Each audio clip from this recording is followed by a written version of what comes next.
Now to Sarah Palin and the mystery surrounding her decision to step down as governor of Alaska. In a Twitter update on Sunday, she said she was looking forward to going fishing with her family in the short term. CBS News correspondent Terry McCarthy is in WASILLA, Alaska with more. Good morning, Terry.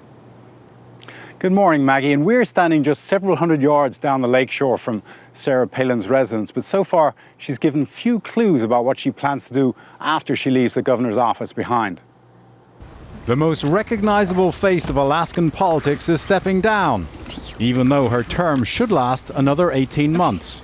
I've given my reasons. There's no more politics as usual. And I'm taking my fight for what's right for Alaska in a new direction. Palin made it clear what she called the politics of destruction played a role. And though it may be tempting and more comfortable to just kind of keep your head down and plod along and appease those who are demanding, hey, just sit down and shut up. But that's a worthless, easy path out. That's a quitter's way out. Palin still has significant support in the Republican Party that she may try to parlay into a bid for the White House in 2012. The rank and file of the Republican Party look at Sarah Palin and see part of themselves in her. She will attract large crowds of Republicans especially, just by virtue of the fact she is Sarah Palin. It's so Alaskans. But with no official platform to campaign from, by resigning early now, her critics say she might start to see that support erode. Palin, characteristically, is keeping her thoughts to herself.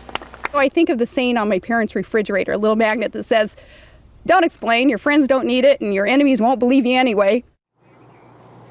People we've talked to here who know Sarah Palin say she doesn't like to take much outside advice. She likes to rely on her own political instincts. It remains to be seen whether this time round her instincts have got it right. Harry?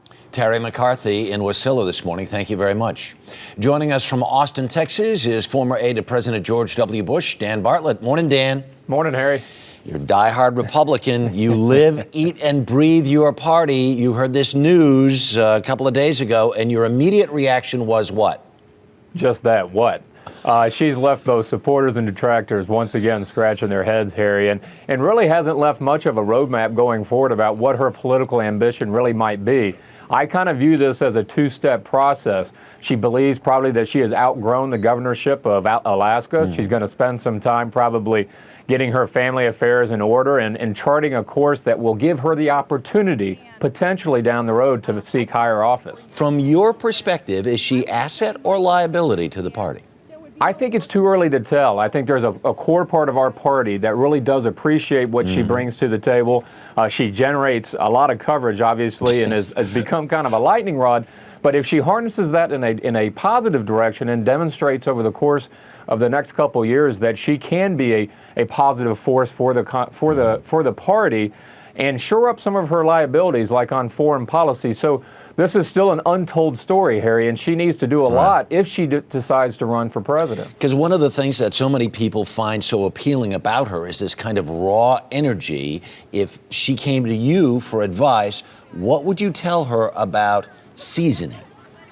Well, I think not only is there this raw energy, it's this authenticity. And that's why I think where she missed the mark on Friday was that by leaving people guessing, I think she's not coming forward in a very straight, direct way, really telling what her intentions are. It's this kind of vague language she was using. Well, is she or is she not? And I think that was a mistake.